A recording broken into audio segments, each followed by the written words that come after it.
when a male has a structure that comes from the same tissue as a female, like there are two gonads formed up here.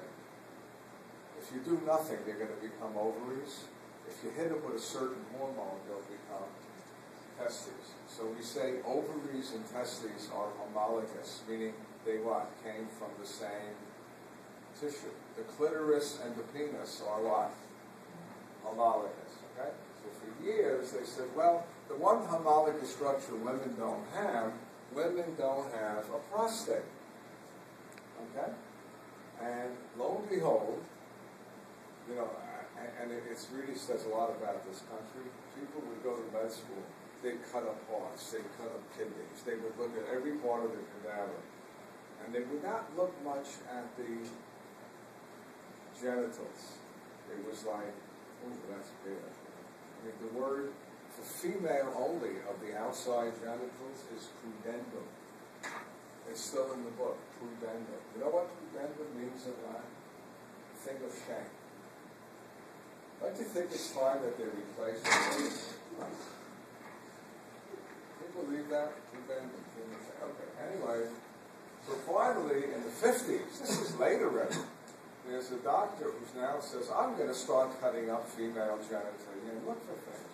Now, watch my hands. You know how you make, you know, the urethra goes to the bladder, right? And the vagina leads to the uterus. But if you took an embryo, about a fetus, it's actually an early fetus already, about 2 months old, and you look inside and look outside, and you'd see, in the female, you'd see an opening, you know? Like this, see the opening?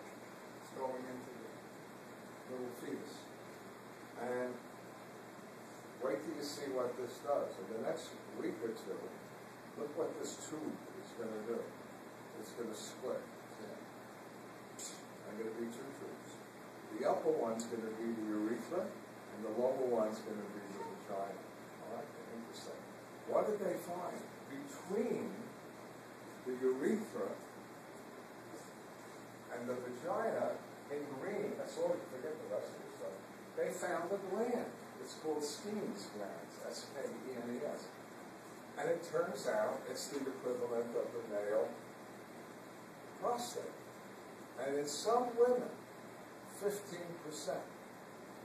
when they're having sex, particularly when the anterior part of the vagina is being stimulated, which we call the G-spot, and there's an argument, is there a G-spot? And an article just came out of Israel, and the guy said there was definitely no G-spot. We did MRIs, we cannot find it, but I think what the G-spot really is not a distinctive structure. I think it's the Skene glands with their nerves, and when you stimulate the upper part of the vagina, if you put a penis in the vagina or a finger and you stimulate the upper part, the Skene glands start to fill with fluid, and at orgasm, guess what? It's 15% of women, they squirt. They're called female squirters, or ejaculators.